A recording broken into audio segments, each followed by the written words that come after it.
Ladies and gentlemen, let me start with a simple truth. You cannot become what you're unwilling to believe you are. Wealth doesn't start in your hands, it starts in your head, and even deeper, in your heart. Some of you are out here trying to earn rich, hustle rich, and grind rich. But let me tell you something, the world won't. You must become rich in your identity before you receive rich in your reality. Say this with me. I must yourself to be rich. Let me break that down. You cannot become what you're unwilling to believe you are. This is the foundational truth behind all lasting wealth. It begins with identity, not income.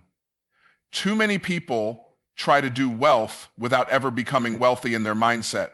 They pursue external tactics, better jobs, side hustles, investments, without addressing the internal structure of their identity. But money doesn't respond to effort alone. It responds to identity alignment.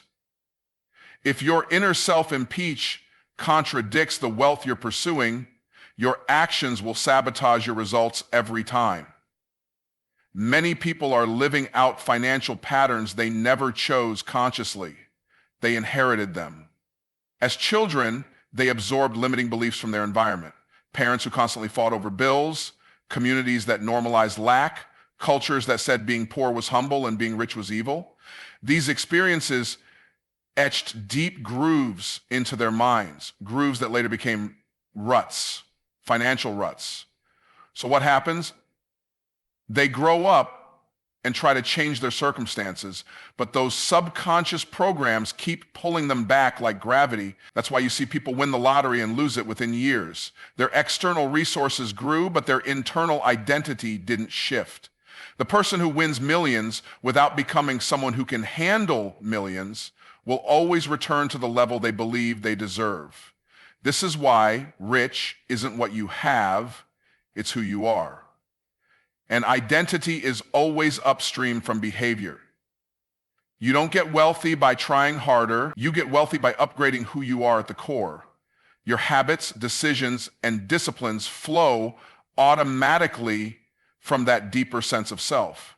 When you see yourself as a valuable, resourceful, and prosperous individual, you naturally make decisions that attract and preserve wealth.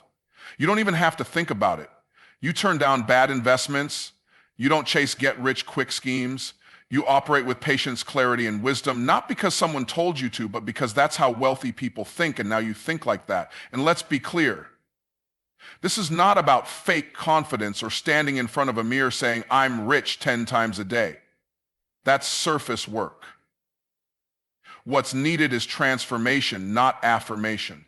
Identity change happens when your beliefs, thoughts, emotions, and behaviors align over time. You begin to believe you're worthy of wealth, capable of generating it, and wise enough to steward it. You remove the emotional blocks that tell you money is bad or that having more makes you less spiritual. You stop feeling guilt about charging your worth or raising your rates. Why? Because you now understand that your value isn't just what you do, it's who you are becoming. Think about this. A person who is rich in identity can lose everything externally and build it all back again because the wealth was never in the business or the house or the account. The wealth was in them, their mindset, their vision, their faith, their skill, their ability to solve problems. Those are internal assets. You cannot steal identity. You can't repossess a mindset. That's why becoming is more powerful than acquiring. Most people ask, what do I need to do to get rich? But the real question is, who do I need to become so that wealth is a natural result of my existence? When you answer that question honestly, everything changes. You stop chasing money and start attracting it. You stop feeling unworthy and start walking in authority. You stop living paycheck to paycheck in your mind even before your bank account changes. And when that shift happens, money starts to flow differently. Opportunities open. People respond to you with more respect. Clients trust you more. You speak with conviction. You charge with confidence. You move with clarity. Why? Because your identity has caught up to your ambition. Your thoughts are the architects of your financial life. Every dollar you've earned or failed to earn can be traced back to a belief you held, a thought you nurtured, or a mindset you maintained. The way you think about money creates a framework, a ceiling, and a set of invisible rules that govern your behavior. If your mindset tells you that money is scarce, hard to get, or dangerous to have, then you'll act in ways that reflect that belief, whether you're aware of it or not. You might reject good opportunities, underprice your value, overspend what little you make, or avoid taking risks that could bring massive growth. And then you tell yourself that it's just your circumstances. But in reality, it's your thinking that's holding the reins. People often underestimate just how powerful their internal narrative is. If you think like someone who struggles financially, you will stay in financial struggle no matter how hard you work. Why? Because your thoughts produce emotional states, and your emotions fuel your decisions. When you think small, you feel uncertain. When you feel uncertain, you hesitate. And when you hesitate, you miss the very opportunities that could elevate your life. It becomes a cycle of self-sabotage dressed up as practicality. You tell yourself you're being wise, but really you're being ruled by fear that was planted in your mind years ago. Maybe it came from your parents, maybe it came from failure, but it rooted itself inside you and convinced you that wealth isn't for people like you. Most people are trying to solve their money problems with tactics, budgeting apps, credit repair, side hustles, when the real problem is deeper. It's in their thought life. You can't out-hustle a limiting belief. You can't build wealth from a mindset rooted in lack. What you dwell on becomes your reality. If your dominant thoughts are about what you don't have, what you can't afford, and what might go wrong, then your life will continue to produce those exact results. The human brain is wired to prove itself right. So if you believe the world is unfair, you'll find evidence of injustice. If you believe there's not enough to go around, you'll see scarcity everywhere. But if you start to believe there's abundance, if you train your mind to expect increase, you'll begin to see opportunities that were always there, but hidden by your blind spots. Your brain is not designed to make you wealthy. It's designed to keep you safe. And sometimes your definition of safe is sabotaging your destiny. Your subconscious mind is always scanning for patterns to protect you.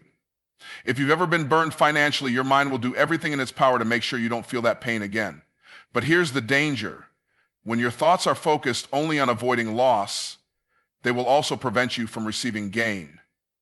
You stay stuck in a small, controlled environment where nothing great happens, but at least nothing bad happens either. And then you wonder why your life isn't moving forward. The transformation begins when you realize that money is not emotional, but your thoughts about it are. If you attach guilt, shame, fear, or self-doubt to the idea of money, then even when money shows up, you'll push it away, you'll waste it, reject it, or fail to multiply it. But when your thoughts are in alignment with abundance, responsibility, and stewardship, money becomes a tool in your hands instead of a source of stress in your life. You begin to think like someone who manages wealth before the wealth even arrives. You make decisions from a place of vision instead of survival. You create plans based on possibility instead of limitation. You move through life expecting to win, not waiting for loss. Because your thoughts are no longer dragging you into cycles of lack, they're lifting you into patterns of prosperity. And the more your thoughts expand, the more your results follow suit. Because nothing changes outside until something shifts inside. Poverty is not just a financial condition, it is a mental and emotional framework that many people are born into, conditioned by, and ultimately trapped within if they don't confront and change it. A poverty mindset isn't about having no money. It's about believing that you never will, never should, or never could have enough. It creates a ceiling that you cannot rise above, not because opportunity doesn't exist, but because you've been trained not to see it, not to trust it, and not to act on it when it shows up. It tells you that playing it safe is the smartest thing you can do, even when playing it safe means staying broke, stuck, and dependent. This mindset often starts early, Children absorb messages from their environment, their culture, their family, and their faith community. They hear things like, we can't afford that, that's too expensive, money doesn't grow on trees, or rich people are greedy. These statements don't just communicate facts, they form beliefs. And once a belief takes root in the subconscious, it becomes the lens through which a person sees the world. So even if you later learn about wealth, investing, or entrepreneurship, that original programming is still running in the background, constantly overriding your decision. That's why someone can take all the right courses, read all the right books, and still fail to change their financial life. They are trying to install new software without deleting the virus that's been infecting their system for years. Poverty as a mindset reinforces fear. It teaches you to settle. It praises you for tolerating lack. It convinces you that you're being noble by not desiring more. And it makes you feel guilty the moment you think bigger. You begin to associate wealth with greed instead of responsibility. You think wanting more is selfish, when in reality, wanting more is what allows you to give more, create more, and impact more. But the poverty mindset doesn't care about potential. It only cares about preservation. It tells you to shrink, to wait, to be cautious. It tells you that dreaming is dangerous and that security is better than growth. So you stop applying, you stop creating, you stop believing. What most people don't realize is that poverty, when accepted mentally, becomes a self-fulfilling prophecy. If you believe you'll never be wealthy, your actions will align with that belief. You won't invest in yourself. You won't pursue high-value skills. You won't take strategic risks. You'll stay in jobs that underpay you, live in environments that depress you, not because you're lazy or incapable, but because your mind has already decided what's possible for you, and it's not much. That's the silent prison of poverty. It doesn't just take your money, it takes your hope, it robs your vision, it convinces you that people who are successful must have had some unfair advantage, instead of recognizing that maybe they just broke free from the mental chains that are still holding you down. The good news is that mental poverty can be overcome, but not by accident. It takes intention, awareness, and repetition. You have to catch the lie every time it shows up. The lie that says you're not qualified. The lie that says no one will pay you that much. The lie that says your background disqualifies your future. These are not harmless thoughts. They are strongholds. And strongholds don't leave quietly. You have to challenge them daily. You have to replace them with new beliefs, new associations, and new truths. You have to surround yourself with people who don't apologize for wealth, who talk about prosperity like it's normal, who don't carry shame when they succeed. Because if all you've ever known is survival, then thriving will feel foreign at first. But that discomfort is not a signal to retreat. It's a sign that you're stepping into a higher dimension of living, one where scarcity no longer controls your choices. Before the world will buy what you offer, you must buy it yourself. You must sell yourself on your own value, your own capability, your own voice, and your own vision. Until that happens, everything else you do will feel forced, hesitant, and inconsistent. It doesn't matter how good your product is, how polished your brand looks, or how much time you put into your business plan.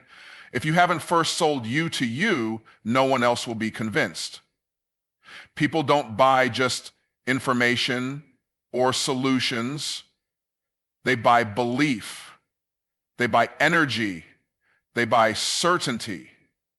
And certainty begins internally, not externally. Many people struggle to charge what they're worth, not because their offer lacks value, but because they've never convinced themselves that they are worthy of receiving more. They might raise their rates, but their voice shakes when they say the price. They might ask for a raise, but their posture and tone betray insecurity. They might pitch an idea, but underneath the confidence is a deep hope that someone else will validate them. That's not persuasion. That's desperation. And the market can smell it. The market doesn't respond to uncertainty. It responds to clarity, to conviction, to a person who walks in the room and knows that what they carry is transformative. Selling yourself first is not about arrogance. It's about alignment. It's about closing the gap between what you offer and what you believe about the value of that offer. You can't command premium results if your internal dialogue is still on clearance.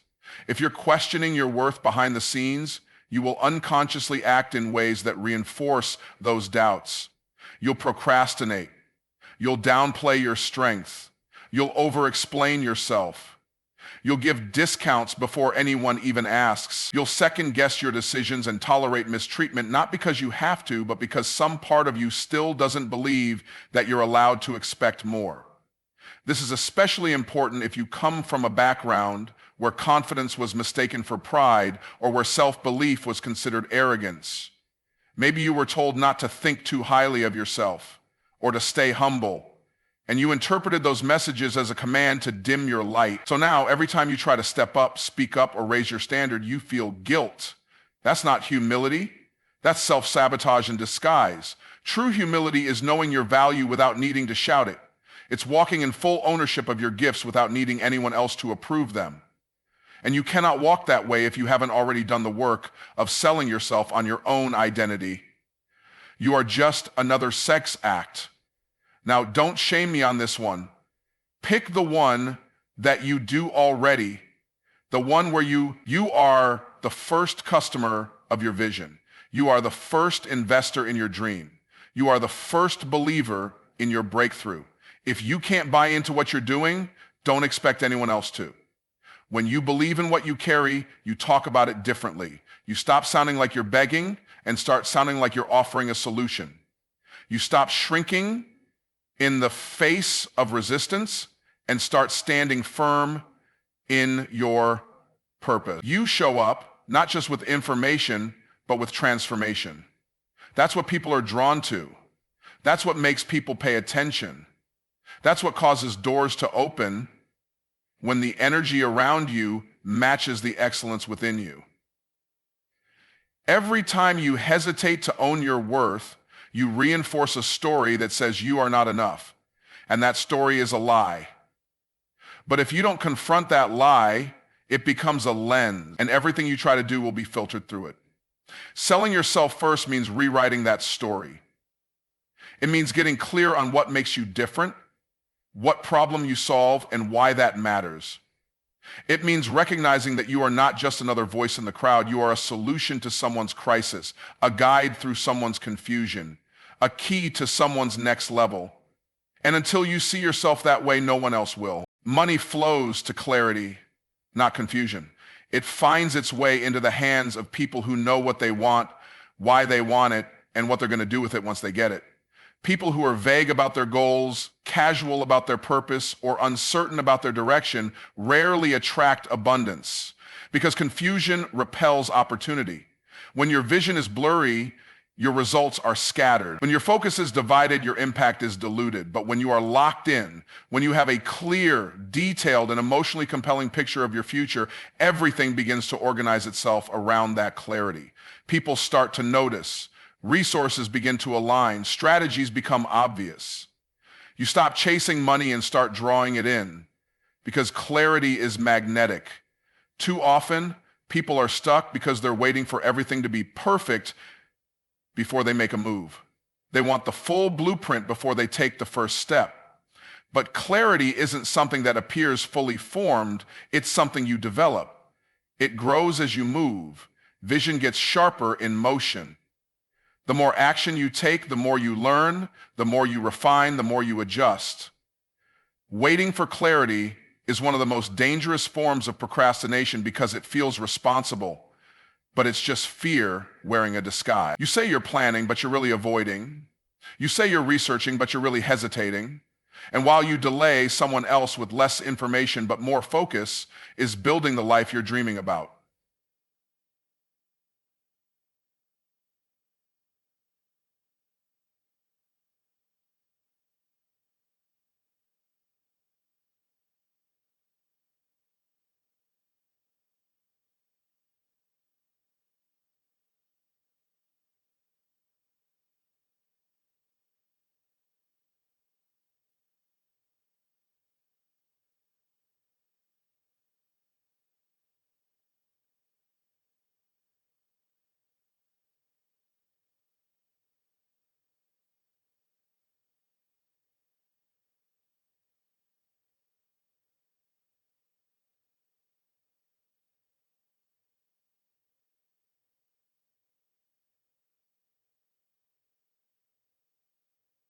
You must choose your metrics. Is it freedom, impact, time with your family, creating generational wealth? Clarity demands that you define it in detail. Because if you don't define what wealth means to you, someone else will do it for you, and you'll wake up chasing a life that looks good on the outside but feels empty on the inside. Clarity protects you from that. It becomes your compass. It helps you spot false opportunities that aren't aligned with your vision. It helps you focus on what matters instead of getting lost in what's urgent. When you lack clarity, your energy leaks. You say yes to too many things. You spread yourself too thin. You waste time on activities that produce no return. And worst of all, you begin to doubt yourself. Confusion creates hesitation, and hesitation leads to missed moments. But when you are clear, you move with authority. You speak with confidence. You walk into rooms like you belong there because you know exactly what you're building and why. Clarity brings power, and power brings favor because people follow certainty. They trust it. They want to be part of it, and they will support those who embody it. Clarity also creates consistency. When you know where you're going, you can stay the course, even when the results are delayed. You're not swayed by trends. You're not thrown off by criticism. You're not derailed by temporary failure, because your vision is bigger than your current circumstances. Your decisions are rooted in where you're going, not where you've been. You stop needing to be motivated every day because you're driven by something deeper, purpose. Purpose gives your money direction. Purpose gives your strategy structure. Purpose transforms profit into legacy. The clearer your vision, the louder your value speaks. People start coming to you not because you have all the answers, but because you have something few people possess: certainty in the midst of chaos. That kind of clarity is rare, and in a world full of noise, rare things are always valuable. The moment you get clear is the moment momentum begins. You stop trying to be everything to everyone and start becoming exactly what the right people need. And that shift is what separates people who are busy from people who are effective, people who dream about wealth from people who create it, people who dabble from people who dominate. Money responds to order. It doesn't stay where there's chaos, confusion, or poor stewardship. You can attract money through hustle, talent, or even luck, but if your life lacks structure, it will slip through your fingers just as fast as it came. Wealth isn't just about what you earn. It's about what you manage, what you multiply, and what you maintain. And that requires order. It requires systems. It requires discipline. Not the kind of discipline that feels like punishment, but the kind that positions you for freedom. Because real freedom doesn't come from more money. It comes from knowing exactly how to direct it. Most people want more money, but don't have a plan for the money they already have. They think more income will solve their problems, but income without order only magnifies the dysfunction. If you mismanage $1,000, 0 cents, you'll mismanage $10,000, 0 cents. If you panic with a little, you'll panic with a lot.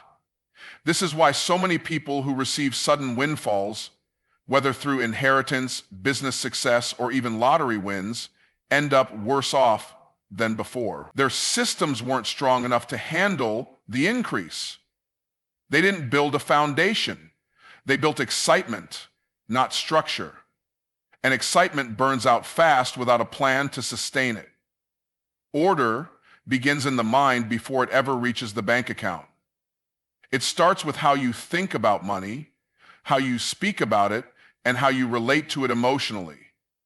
If money feels overwhelming, threatening, or mysterious, you'll avoid the very habits that could bring clarity. You'll ignore your accounts, delay your bills, overspend to cope with stress, or undercharge out of guilt.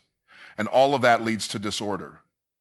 To create order, you must first face what you've been avoiding. You must get honest about your numbers. You must track, review, evaluate, and adjust. Not once, but regularly. Because money obeys structure, and when you give it a place to go, it starts working for you instead of against you. One of the most powerful tools of financial order is automation. When you automate your savings, investments, and giving, you take the emotion out of it. You create consistency even when motivation is low. You stop relying on willpower and start relying on systems. Automation doesn't mean you stop thinking. It means you think once, make a wise decision, and let that decision run on autopilot. That's how wealth builds, not just through big wins, but through small, consistent actions, done without fail. Order brings rhythm. Rhythm brings growth. Order also applies to your time, because time is the container for your wealth. If your schedule is chaotic, your output will be too. Money follows productivity, and productivity follows structure. When your days are scattered, your goals suffer. When you plan your time with intention, you start seeing returns, not just financially, but mentally and emotionally. You have more peace, you have more focus, you make fewer decisions under pressure, and you operate with a calm that attracts clients, partners, and opportunities, because people can sense when you're in control versus when you're just trying to keep up. Financial order creates emotional stability, helps you make decisions from vision, not from fear. You stop making purchases to feel better. You stop saying yes just to impress. You begin to look at your resources with responsibility and precision. You start setting limits, not because you're broke, but because you're building something that lasts. Order is what makes abundance sustainable. It's what turns blessing into legacy. Without it, increase becomes a burden with it. Increase becomes a platform for impact. Order invites multiplication. When money is given structure, it finds room to grow. It becomes seed, not just supply. You can allocate it to investments, to education, to giving, to building assets that generate more income without requiring more of your time. You stop trading hours for dollars and start creating systems that multiply both. That's the power of financial order. It's not about restriction, it's about optimization. It's not about lack, it's about alignment. It's about building a life where wealth doesn't just visit you, it stays, grows, and begins to serve a purpose far beyond your own needs. You were never meant to live limited, lacking, or small. The ability to produce wealth isn't just a privilege, it's a responsibility, and it starts by transforming how you see yourself. Every limitation that has been placed on you by your background, your experiences, your environment, or your upbringing can be shattered the moment you choose to believe something higher about who you are and what you carry. You are the asset. You are the strategy. You are the solution. And when you stop waiting for permission and start walking in purpose, money doesn't become the goal, it becomes the tool. It becomes a servant to your vision, a partner in your mission, and a result of the value you bring into the world. So decide today, no more shrinking, no more doubting, no more living beneath your design. Believe boldly, move intentionally, build relentlessly, because you don't get rich by chance. You do it by choosing yourself to be rich.